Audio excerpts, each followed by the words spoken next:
मित्रों, जो जन्मा है वह मरेगा ही, चाहे वह मनुष्य हो, देव हो, पशु या पक्षी, सभी को मरना है।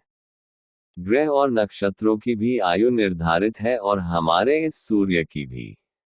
इसे ही जन्म चक्र कहते हैं। जन्म मरण के इस चक्र में व्यक्ति अपने कर्मों और चित्त की दशा अनुसार नीचे की योनियों से ऊपर की योनियों में गति करता है और पुनः नीचे गिरने लगता है। यह क्रम तब तक चलता है जब तक कि मोक्ष नहीं मिल जाता है। कई बार स्थितियां बदल जाती हैं, तो आइए जानते हैं गरुड़ पुराण के अनुसार मरने के बाद क्यों नहीं शव को अकेला छोड़ा जाता है।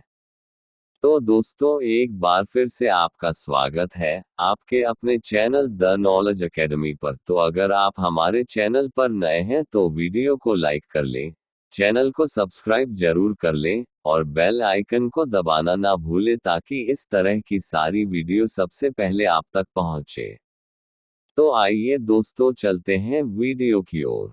तो दोस्तों, सूर्यास्त के बाद हुई है मृत्यु तो हिंदू धर्म के अनुसार शव को जलाया नहीं जाता है। इस दौरान शव को रात भर घर में ही रखा जाता है और किसी न किसी को उसके पास रहना होता है। उसका दाह संस्कार अगले दिन किया जाता है। यदि रात में ही शव को जला दिया जाता है तो इससे व्यक्ति को अधोगति प्राप्त होती है और उसे मुक्ति नहीं मिलती है। ऐसी आत्मा असुर, दानव अथवा पिशाच की योनि में जन्म लेते हैं। यदि किसी व्यक्ति की मृत्यु पंचक काल में हुई है तो पंचक काल में शव को नहीं जलाया जाता है। जब तक पंचक काल समाप्त नहीं हो जाता तब तक शव को घर में ही रखा जाता है और किसी ना किसी को शव के पास रहना होता है। गरुड़ पुराण सहित कई धार्मिक ग्रंथों में उल्लेख है कि यदि पंचक में किसी की मृत्यु हो जाए तो उसके साथ उसी के कुल खानदान में 5 अन्य लोगों की मौत भी हो जाती है। इसी डर के कारण पंचक काल के खत्म होने का इंतजार किया जाता है, परंतु इसका समाधान भी है कि मृतक के साथ आटे, बेसन या फूस यानी सूखी घास से बने 5 पुतले अर्थी पर रखकर इन पांचों का भी शव की तरह पूर्ण विधि विधान से अंतिम संस्कार किया जाता है। ऐसा करने से पंचक दोष समाप्त हो जाता है। यदि कोई मर गया है परंतु उसका दाह संस्कार करने के लिए उसका पुत्र या पुत्री समीप नहीं होकर कहीं दूर है तो उनके आने का इंतजार किया जाता है। तब तक शव को घर में ही रखा जाता है और किसी ना किसी को शव के पास रहना होता है। कहते हैं कि पुत्र या पुत्री के हाथों ही दाह संस्कार होने पर मृतक को शांति मिलती है, अन्यथा वह भटकता रहता है। तो आइए अब जानते हैं शव को अकेला न छोड़ने के 3 महत्वपूर्ण कारण। नंबर 1। शव को अकेला छोड़ दिया जाए तो उसके आसपास लाल चींटियां या अन्य कोई नरभक्षी रेंगने वाला प्राणी या पशु आकर शव को खा सकता है। इसीलिए वहां कोई ना कोई व्यक्ति बैठकर शव की रखवाली करता है। नंबर 2। रात में मृत शरीर को अकेला छोड़ दिया जाए तो आसपास भटक रही बुरी आत्माएं भी उसके शरीर में प्रवेश कर सकती हैं। इससे मृतक के साथ साथ परिवार को भी संकट का सामना करना पड़ सकता है। नंबर 3। शव को इसलिए भी अकेला नहीं छोड़ा जाता क्योंकि मृतक की आत्मा वहीं पर रहती है। जब तक उसका शरीर जल नहीं जाता तब तक उसका उस शरीर से किसी ना किसी रूप में जुड़ाव रहता है। साथ ही वह अपने परिजनों को भी देखता है। अकेला छोड़ दिए जाने से उसका मन और भी ज्यादा दुखी हो जाता है। हालांकि अधिकतर लोग गहरी नींद में चले जाते हैं। बहुत ज्यादा स्मृतिवान या चेतनावान ही जान पाते हैं कि मैं मर चुका हूं।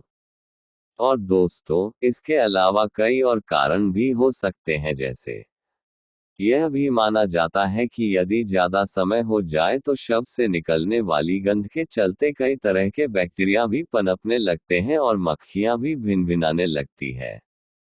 इसीलिए वहां इस दौरान अगरबत्ती की सुगंध और दीपक भी जलाया जाता है। यह भी कहा जाता है कि शव को अकेले छोड़ने से कई लोग जो तांत्रिक कर्म करते हैं उनके कारण भी मृत आत्मा संकट में पड़ सकती है। इसीलिए भी कोई ना कोई शव की रखवाली करता रहता है। शव के आसपास जगह को साफ सुथरा किया जाता है और धूप के साथ ही दीपक भी जलाया जाता है ताकि वहां दूर तक उजाला फैला रहे।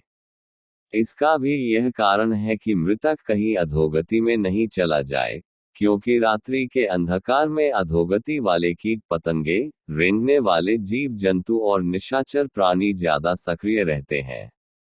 उस दौरान आत्मा यदि गहरी तंद्रा में है तो उसके अधोगति में जाने की संभावना भी बढ़ जाती है। उल्लेखनीय है कि भीष्म पितामह ने अधोगति से बचने के लिए ही सूर्य के उत्तरायण होने का इंतजार किया था। उत्तरायण में प्रकृति और चेतना की गति ऊपर की ओर होने लगती है। पुराणों के अनुसार व्यक्ति की आत्मा प्रारंभ में अधोगति होकर पेड़ पौधे, कीट पतंगे, पशु पक्षी योनियों में विचरण कर ऊपर उठती जाती है और अंत में वह मनुष्य वर्ग में प्रवेश करती है। मनुष्य अपने प्रयासों से देव या दैत्य वर्ग में स्थान प्राप्त कर सकता है। वहां से पतन होने के बाद वह फिर से मनुष्य वर्ग में गिर जाता है। यदि आपने अपने कर्मों से मनुष्य की चेतना के स्तर से खुद को नीचे गिरा लिया है तो आप फिर से किसी पक्षी या पशु की योनि में चले जाएंगे। यह क्रम चलता रहता है, अर्थात व्यक्ति नीचे गिरता या कर्मों से ऊपर उठता चला जाता है। उपनिषदों के अनुसार एक क्षण के कई भाग कर दीजिए, उससे भी कम समय में आत्मा एक शरीर छोड़ तुरंत दूसरे शरीर को धारण कर लेती है। यह सबसे कम समयावधि है। सबसे ज्यादा समयावधि है 30 सेकंड। परंतु पुराणों के अनुसार यह समय लंबा की हो सकता है, जैसे 3 दिन, 13 दिन, सवा माह या सवा साल।